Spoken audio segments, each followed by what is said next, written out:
સુરત શહેરમાં રાંદેર પોલીસના હોમગાર્ડે પરિણીતાને પ્રેમજાળમાં ફસાવી હોટલમાં લઈ જઈ દુષ્કર્મ કરી લાખોના ગણેના પડાવતા રાંદેર પોલીસે ધરપકડ કરી.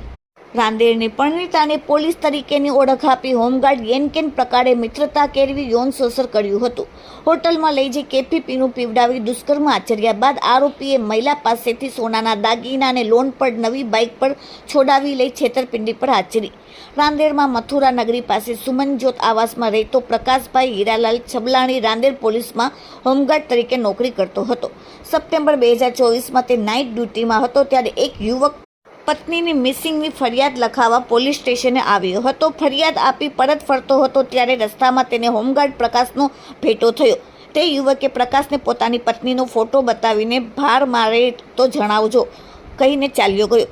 દાનત બગાડી પ્રકાશે પોલીસમાં કરેલી અરજીમાંથી ગુમ થયેલી પરિણીતાનો નંબર મેળવી કોલ કરવાના શરૂ કર્યા. આ રીતે મિત્રતા મેળવી પોતાની ઓળખ પોલીસ તરીકે આપી મહિલાને એવું કહીને ડરાવતો હતો કે તમારા પતિએ તમારી વિરુદ્ધ રાંદેર પોલીસ સ્ટેશનમાં અરજી આપી છે. આ કેસ પતાવવા માટે તેને મહિલા પાસેથી ₹15,000 પડાવ્યા. આરોપી પ્રકાશ છબલાણી મહિલાને સ્ટેડિયમ પ્લાઝા હોટલમાં લઈ ગયો, જ્યાં તેને કેફી પીણું પીવડાવી બેભાન હાલતમાં તેની સાથે દુષ્કર્મ ગજાડ્યું હતું. આરોપીએ એટલું જ નહીં દુષ્કર્મ કર્યું અને તેણે મહિલાનો વિડીયો પણ અશ્લીલ ઉતારી લીધો અને તેને વાયરલ કરવાની ધમકી આપી. અવારનવાર મહિલાનું શારીરિક શોષણ પણ કરવાનું શરૂ કર્યું. આખરે રાંદેર પોલીસમાં ફરિયાદ થતાં રાંદેર પોલીસે હોમગાર્ડની ધરપકડ કરીને કાયદેસરની કાર્યવાહી કરી.